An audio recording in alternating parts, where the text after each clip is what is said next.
नमस्कार दोस्तों, मैं ओम प्रकाश साहू। आज के वीडियो में आप सबका हार्दिक स्वागत करता हूं। आज के वीडियो में हम पढ़ेंगे वसंत भाग 3 से जब सिनेमा ने बोलना सीखा। इसके लेखक है प्रदीप तिवारी। पाठ का शीर्षक है जब सिनेमा ने बोलना सीखा। सिनेमा वह स्थान होता है जहां पर फिल्म या मूवी प्रदर्शित किया जाता है। आप सबको बता दूं कि पहले सिनेमा में जो फिल्म या मूवी प्रदर्शित किया जाता था, जो मूवी दिखाया जाता था, उसमें किसी प्रकार से साउंड या आवाज़ नहीं होता था। ऐसे फिल्म को कहा जाता था मूक फिल्म। इसमें सिर्फ हम एक्टिंग देखते थे, किसी प्रकार से वॉइस या आवाज़ नहीं दिखाया जाता था। तो सिनेमा ने बोलना कब सीखा, इसके बारे में आज के इस वीडियो में हम विस्तृत जानकारी प्राप्त करेंगे। भारतीय सिनेमा का वह दिन ऐतिहासिक माना जाता है जब सिनेमा ने बोलना सीखा। देश की पहली सवाक सवाक का मतलब होता है बोलती हुई। देश की पहली बोलती फिल्म आलम आरा। और यह जो फिल्म है 14 मार्च 1931 को प्रदर्शित किया गया था। 14 मार्च की वह ऐतिहासिक तारीख भारतीय सिनेमा में बड़े बदलाव का दिन था। इसी दिन पहली बार भारत के सिनेमा ने बोलना सीखा था। हालांकि वह दौर था जब मूक सिनेमा लोकप्रियता के शिखर पर था।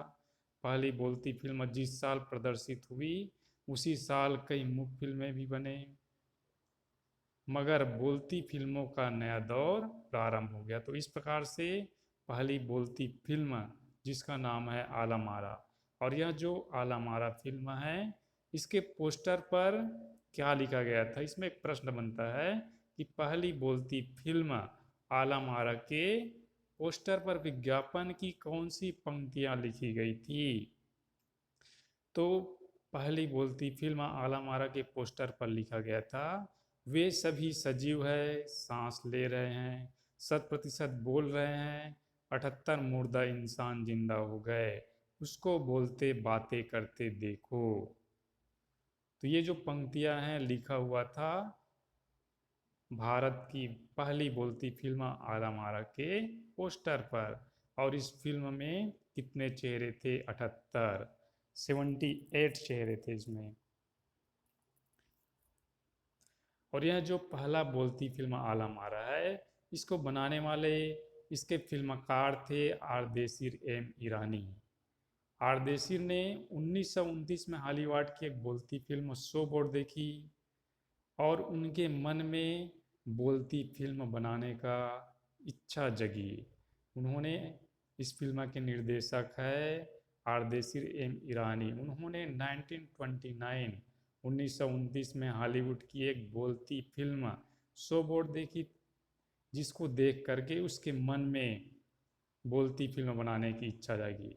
और इस फिल्म को बनाने के लिए उन्होंने आधार लिया पारसी रंगमंच के लोकप्रिय नाटक। पारसी रंगमंच के लोकप्रिय नाटक को आधार बना करके उन्होंने एक बोलती फिल्म तैयार किया। और इस नाटक के बहुत से गाने को ज्यों का त्यों इस फिल्म में ले लिया गया। आरदेशिर ने उस वक्त कहा था, हमारे पास कोई संवाद लेखक नहीं है, गीतकार नहीं है, संगीतकार नहीं है, इन सब की शुरुआत होनी थी। उस समय फिल्म में उपयोग करने के लिए आधुनिक इंस्ट्रूमेंट भी नहीं थे।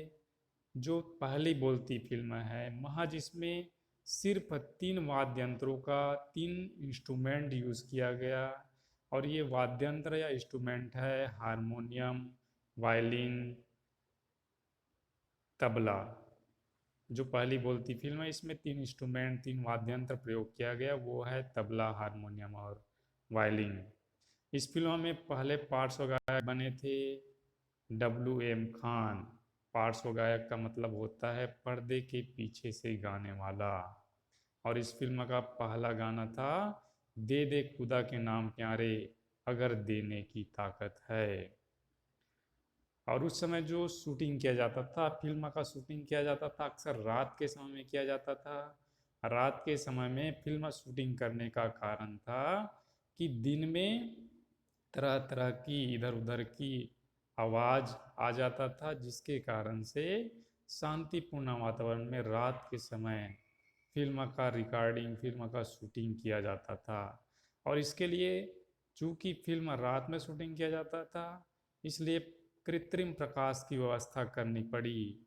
और यहीं से प्रकाश प्रणाली जो आगे फिल्म निर्माण का जरूरी हिस्सा बन गया। आलमारा ने भविष्य के कई स्टार और तकनीशियन तो दिए ही, क्योंकि ये पहले के समय से बिल्कुल अलग मूवी था, अलग फिल्म था। पहले का फिल्म मूक फिल्म होता था, और आलम आरा के बाद बोलती फिल्म, सवाक फिल्मों का दौर प्रारंभ हो गया। आलम आरा अरेबियन नाइट्स जैसी फैंटेसी थी, आकर्षक था। फिल्म ने हिंदी उर्दू के मिलने वाली हिंदुस्तानी भाषा को लोकप्रिय बनाया। और यह जो फिल्म है आलम आरा, इसमें हिंदुस्तानी भाषा, जो हिंदी और उर्दू के मेल से बनने वाली भाषा, हिंदुस्तानी भाषा का प्रयोग किया गया। इसमें गीत संगीत तथा नृत्य के अनोखे संयोजन थे। और इस फिल्म के लिए नायिका, इस फिल्म के लिए हीरोइन किसको चुना गया था? जुबैदा। इस फिल्म की भी हीरोइन थी जुबैदा, और इसके नायक थे विट्ठल, जो देश की पहली बोलती फिल्म है। इसके हीरो थे विट्ठल और इसकी हीरोइन जुबैदा। जो नायक विट्ठल है, वे उस दौर के सर्वाधिक पारिश्रमिक पाने वाले स्टार थे। इसको सबसे ज़्यादा पैसा मिलता था। और उसके चयन के समय एक किस्सा काफ़ी चर्चित है। वह किस्सा यह है कि विट्ठल को उर्दू बोलने में मुश्किल होता था। उसको उर्दू भाषा का उतना ज्ञान नहीं था। पहले तो उसका चयन कर लिया गया था हीरो के रूप में, बतौर नायक के रूप में, लेकिन उर्दू भाषा का ज्ञान न होने के कारण से बाद में उसको हटा दिया जाता है। और हटाने के बाद विट्ठल के जगह पर महबूब को पहली बोलती फिल्म आलम आरा का नायक बना दिया जाता है। इस बात पर विट्ठल नाराज हो जाते हैं और अपना हक पाने के लिए कोर्ट केस कर देते हैं, मुकदमा दायर कर देते हैं। और उसका जो कोर्ट केस है, मुकदमा, उस समय के फेमस लॉयर, उस समय के प्रसिद्ध वकील मोहम्मद अली जिन्ना ने लड़ा। और इस प्रकार से विट्ठल मुकदमा जीत जाता है और फिर से भारत की पहली बोलती फिल्म के नायक बन जाते हैं। उनकी कामयाबी आगे भी जारी रही। मराठी और हिंदी फिल्मों में वे लंबे समय तक नायक और स्टंटमैन के रूप में सक्रिय रहे। स्टंटमैन के रूप में उन्होंने बहुत सारे करतब दिखाए। इसके अलावा आलम आरा में सोहराब मोदी, पृथ्वीराज कपूर, याकूब और जगदीश सेठी जैसे अभिनेता भी मौजूद रहे, जो आगे चलकर फिल्म उद्योग के प्रमुख स्तंभ बने। और यह जो पहली बोलती फिल्म आलम आरा है, इसको प्रदर्शित कब किया गया था? 14 मार्च 1931, 14 मार्च 1931 को मुंबई के मैजेस्टिक सिनेमा में इसको प्रदर्शित किया गया। और यह फिल्म लोगों द्वारा काफ़ी पसंद किया गया। लोग इसको काफ़ी पसंद किए, और पसंद करने के चलते यह फिल्म जो है 8 सप्ताह, लगभग 2 महीने तक हाउसफुल चलता रहा। 2 महीने तक हाउसफुल चलता रहा सिनेमाघर। और भीड़ इतना होता था कि भीड़ को कंट्रोल करने के लिए पुलिस बुलाना पड़ता था। सवाक फिल्मों के लिए पौराणिक कथाओं, पारसी रंगमंच के नाटकों, अरबी प्रेम कथाओं को विषय के रूप में चुना गया। इसके अलावा कई सामाजिक विषयों वाली फिल्में भी बनी। और इस प्रकार से आलम आरा के बाद अनेक विषयों पर बोलती फिल्मों का दौर शुरू हो गया। ऐसी ही एक फिल्म थी खुदा की शान। इसमें एक किरदार महात्मा गांधी जैसा था। इसके कारण सवाक सिनेमा को ब्रिटिश प्रशासकों की तीखी नज़र का सामना करना पड़ा। चूंकि महात्मा गांधी अंग्रेजों से हमारे देश को आज़ाद कराना चाहते थे, इसलिए इसमें एक किरदार महात्मा गांधी के समान था, जिसके कारण से जो ब्रिटिशर्स थे, अंग्रेज थे, उनके तीखी नज़र का सामना करना पड़ा। देश का जो पहली बोलती फिल्म है, इसके निर्देशक हैं आर्देशिर एम ईरानी। आर्देशिर एम ईरानी बहुत विनम्र थे, बहुत ही विनम्र व्यक्ति थे। और जब पहली बोलती फिल्म आला मारा को 25 वर्ष पूरे हुए, तो 1956 में एक समारोह आयोजित किया गया, एक फंक्शन आयोजित किया गया। और 1956 के इस समारोह में आर्देशिर एम ईरानी को भारतीय सवाक फिल्मों का पिता कहा गया। भारतीय सवाक फिल्म के 25 वर्ष होने पर एक समारोह आयोजित किया गया, और इस समारोह में आर्देशिर एम ईरानी के बारे में कहा गया कि ये क्या है, बहुत ही विनम्र व्यक्ति है, और उसको सम्मानित किया गया, उन्हें भारतीय सवाक फिल्मों का पिता कहा गया। और इस मौके पर आर्देशिर एम ईरानी क्या कहता है, वह कहता है कि मुझे इतना बड़ा खिताब देने की कोई ज़रूरत नहीं है, मैंने तो अपने हिस्से का जरूरी योगदान दिया है। मैंने तो अपने देश के लिए अपने हिस्से का जरूरी योगदान दिया है। हम सबको भी क्या करना चाहिए, हमारे देश का नागरिक होने के नाते जितना हो सके उतना हमारे देश के लिए योगदान करना चाहिए, क्योंकि उसी का नाम भविष्य में याद किया जाता है जो देश के लिए, हमारे समाज के लिए अच्छा कार्य करते हैं, अपना योगदान देते हैं। आज जितने भी लोगों को हम जानते हैं, उनका मेन कारण है उन्होंने अपने समाज के लिए या अपने देश के लिए कुछ अच्छा किया। आगे देखते हैं इसमें, जब पहली बार सिनेमा ने बोलना सीख लिया, सिनेमा के काम करने के लिए पढ़े लिखे अभिनेता अभिनेत्रियों की ज़रूरत भी शुरू हुई। पहले का जो फिल्म होता था, मुख्य फिल्म होता था, इसमें जो हीरो हीरोइन है या फिल्म में जो भी काम करने वाले हैं, उनको किसी प्रकार से संवाद बोलना नहीं पड़ता था। तो जो अनपढ़ लोग हैं, जो पढ़े लिखे नहीं हैं, उससे भी काम चल जाया करता था।